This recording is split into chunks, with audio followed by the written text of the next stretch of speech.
लेकिन यूसीसी की एबीसीडी समझाने वाला विश्लेषण देखिए। यूसीसी है क्या? हर धर्म, जाति, संप्रदाय, वर्ग के लिए पूरे देश में एक ही नियम, यह है यूनिफॉर्म सिविल कोड। यूसीसी से होगा क्या?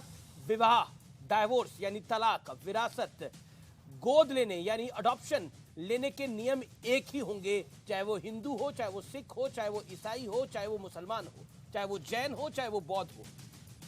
डॉक्टर भीमराव अंबेडकर क्या चाहते थे? डॉक्टर अंबेडकर समान नागरिक कानून के पक्ष में थे और ये एक बार नहीं कई बार बोली गई है बात। बढ़ता हूं मैं आगे। सुप्रीम कोर्ट का क्या रुख है, यह बहुत ध्यान से सुनना चाहिए। 1985 में शाबानो केस, अनुच्छेद 44 एक डेड लेटर जैसा हो गया है, यह कहा गया था। कोर्ट ने यह भी कहा था कि देश में समान नागरिक कानून जरूरी है 1985 में। फिर आ जाता हूं 10 साल बाद 1995 में क्या कहा गया। सरला मुदगुल केस के अंदर विधायिका यूसीसी लागू करने के लिए कदम उठाए, सुप्रीम कोर्ट का यह कहना था। 2003 में आ सकता हूं, यह इंटरेस्टिंग केस था, जॉन वलमोटम का केस था ये, और अनुच्छेद 44 में तय लक्ष्यों को हासिल करने पर जोर दिया गया।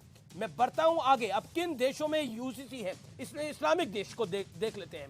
इस्लामिक देश को अगर देखें तो सऊदी अरब, टर्की, पाकिस्तान, मिस्र।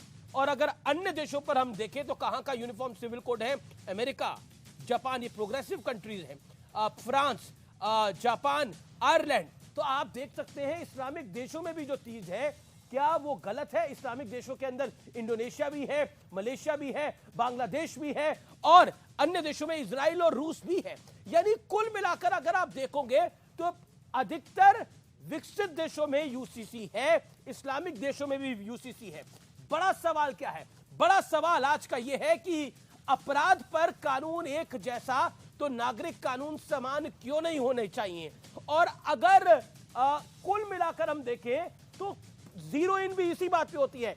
कई पॉलिटिकल पार्टियां सैद्धांतिक रूप से इसीलिए समर्थन दे रही है क्योंकि ये बाबा साहब भीमराव अंबेडकर भी चाहते थे और ये देश के लिए जरूरी है। लेकिन कुछ दलों की, ओवैसी जैसे दलों की, कांग्रेस पार्टी जैसे दलों की मजबूरी हो गई है कि इसको विरोध करना। मेरे साथ